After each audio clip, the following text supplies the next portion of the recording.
یہ جو ہم نے آیات کور کی سورہ لقمان کی آیت نمبر 6 7 8 9 4 آیات،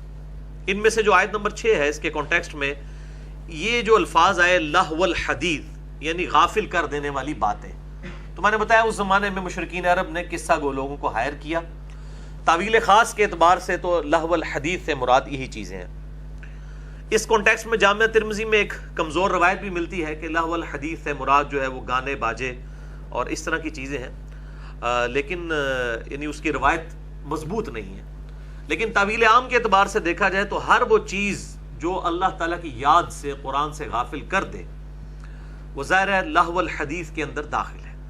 کیونکہ اس قسم کے بے حیائی پر جو مبنی گانے ہیں ان کی حرمت تو الگ سے موجود ہے. میں نے مسئلہ نمبر 172 گانے شاعری اور میوزک کے اعتبار سے ریکارڈ کروا دیا، جسے شوق ہو تو وہ دیکھ لے. جو اچھی شاعری ہے اس کو تو اسلام میں اپریشیٹ کیا گیا ہے. بخاری مسلم کے حوالے سے میں نے احادیث پیش کی تھی کہ نبی صلی اللہ علیہ وآلہ وسلم نے ایک مجلس میں 100 سے زیادہ اشعار سنے، آپ پسند بھی فرماتے تھے. بلکہ آپ صلی اللہ علیہ وآلہ وسلم بسا اوقات جو مختلف عرب کے شعراء کے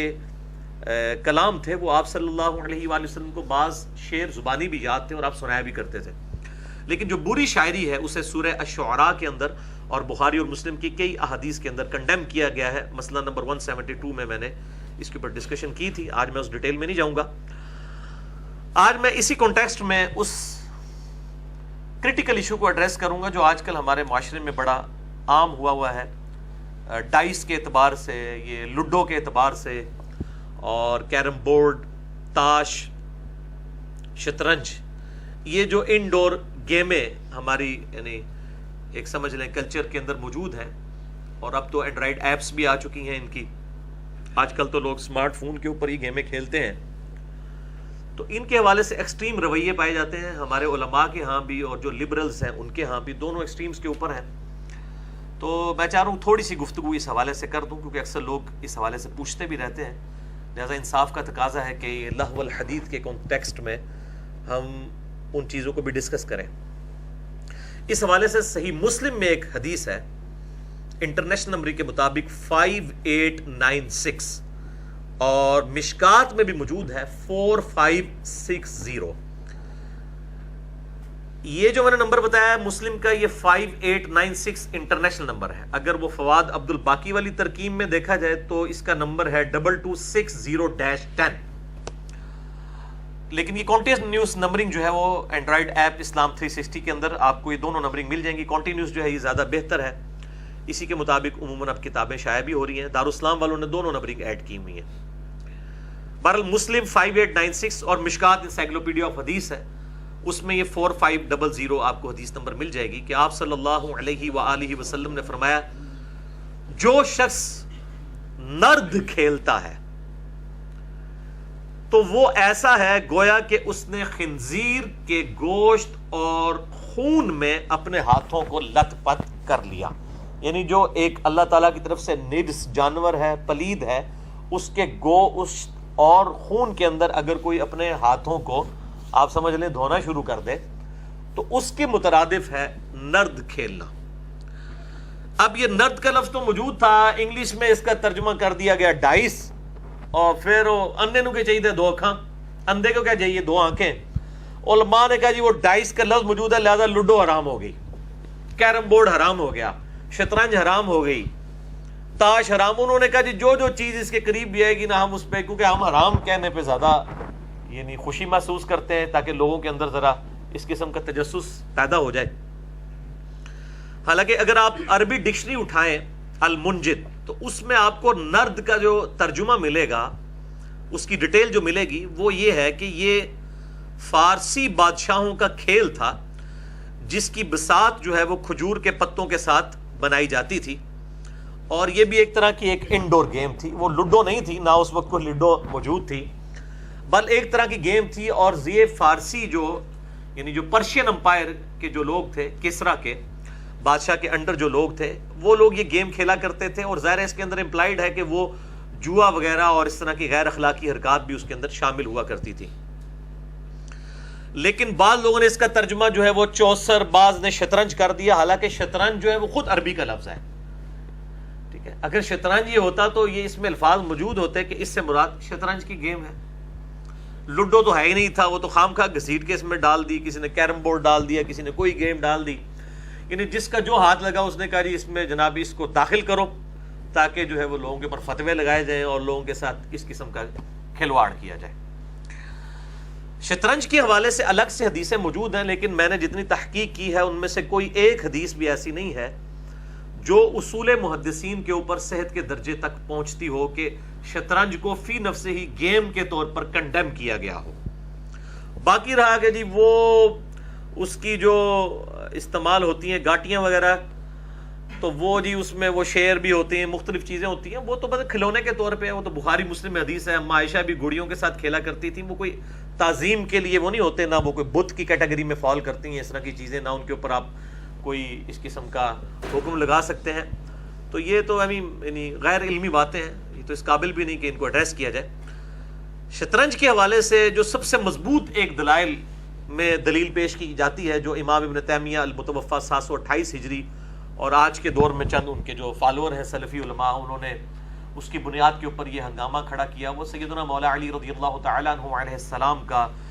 قول وہ پیش کرتے ہیں شعب الایمان امام البیہقی کی کتاب سے, اور مشکات میں بھی حدیث موجود ہے انٹرنیشنل نمبر کے مطابق 4510 کہ مولا علی رضی اللہ تعالیٰ عنہ علیہ السلام کہتے ہیں کہ شطرنج جو ہے وہ اجمیوں کا جوا ہے. یعنی جس طرح اسلام نے جوئے کو حرام کیا ہے تو اجمی عربیوں کے اگینسٹ اجمیوں کی یہ ایک جوئے کی گیم ہے. حالانکہ یہ روایت بالکل منقطع روایت ہے, بالکل کمزور روایت ہے.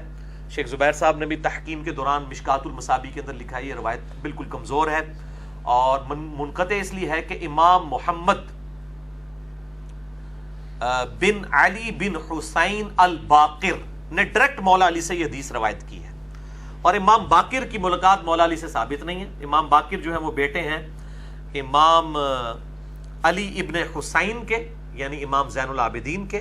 اور امام زین العابدین بیٹے ہیں سیدنا حسین ابن علی کے,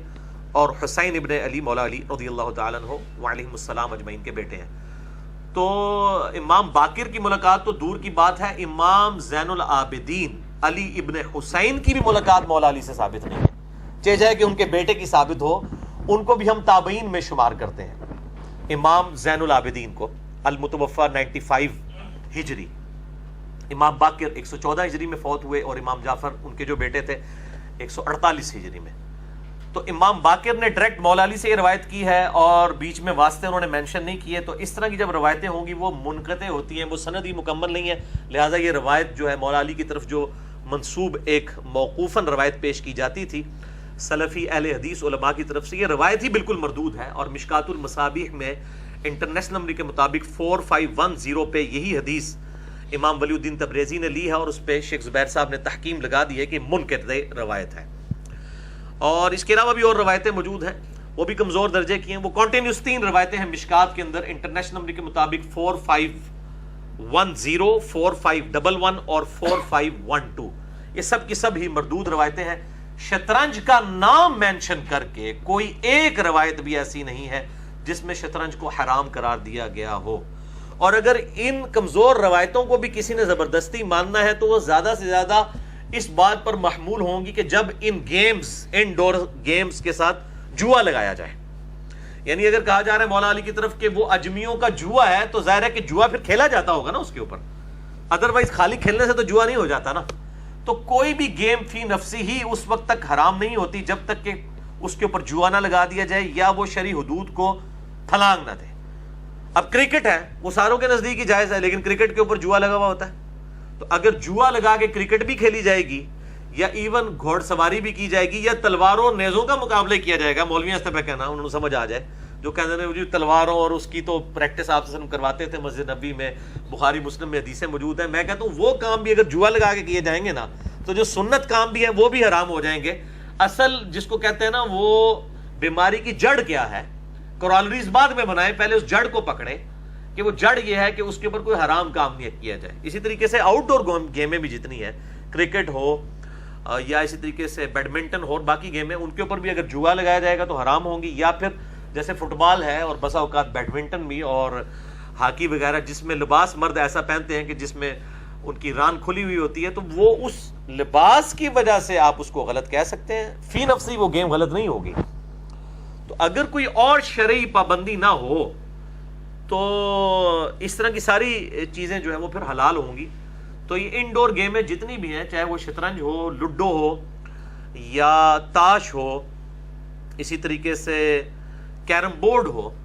ایون گھر میں سنوکر بھی کسی نے رکھی ہوئی ہے، اس کے اوپر کوئی گیم نہیں لگاتا۔ اب یہ نہیں ہے کہ جی جڑا ہارے گا وہ پیسے دے گا، وہ تو پھر جوا ہی ہو جائے گا نا، ٹھیک ہے۔ ہاں یہ ہے کہ اگر کھیلنے کا شوق ہے تو جو دونوں کھیل رہے ہیں وہ آدھے آدھے پیسے کر کے دے دیں تو جوا نہیں ہوگا، یا کوئی تیسرا بندہ دے دے کہ یار دو غریب نے کھوا دے کہ انہوں نے کھلا دو، اس طریقے سے حلال ہو سکتا ہے۔ لیکن یہاں پہ تو لڈو کے اوپر بھی لوگ جوا لگا رہے ہیں، یعنی ہمارے جہلم شہر کے اندر میں نے کئی جگہوں پہ دیکھا، اتنے خوش و خضو سے لوگ بیٹھ کے کھیل رہے ہوتے ہیں لوڈو۔ ظاہر ہے وہ تو مطلب بغیر شوق کے تو نہیں کھیل رہے ہوتے، یقیناً کوئی مطلب اس کے اوپر پیسہ وغیرہ لگا ہوتا ہے، ان کی کوئی یعنی آپ سمجھ لیں انٹرسٹ کا کوئی نہ کوئی معاملہ موجود ہوتا ہے۔ تو اس طرح کی پھر حلال گیمیں بھی حرام ہو جائیں گی۔ تو یہ گیم حرام ہونے کی وجہ کو آپ تلاش کریں، لہٰذا یہ سورہ لقمان کی آیت نمبر جو 6 میں لہو الحدیث آیا، یہ اسی صورت میں اپلائی ہوگا جب واقعی وہ فی نفسی اس کے اندر کوئی خلاف شرع چیزیں موجود ہوں۔ تو اس طرح کی ساری گیمیں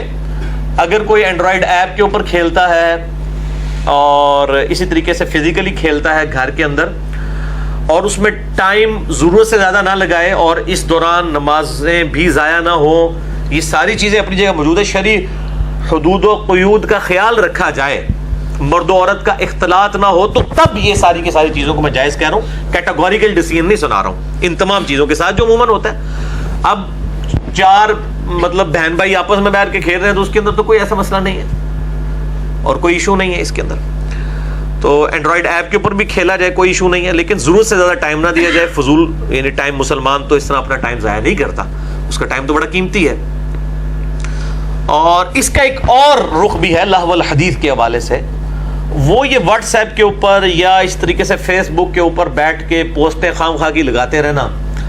اور معذرت کے ساتھ اس میں جو دیندار طبقے ہیں وہ تو بہت زیادہ انوالو ہیں، ایک دوسرے کو گالی گلوچ کرنا، پھر جوابوں پہ جواب، اور پھر اسی دین کی آڑ کے اندر مولویوں نے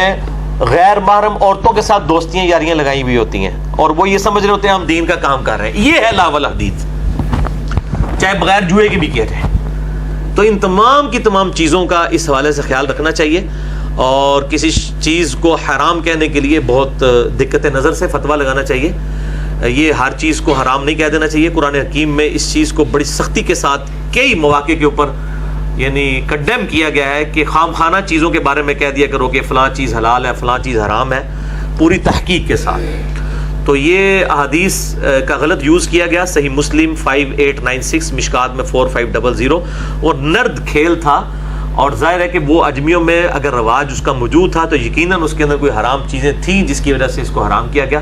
باقی یہ جو ہماری انڈور گیمز ہیں ان کے اوپر اس طریقے سے فتویٰ لگانا جو ہے یہ دین میں غلو کرنا ہے، اور میں سمجھتا ہوں کہ فقہ کی کمی ہے،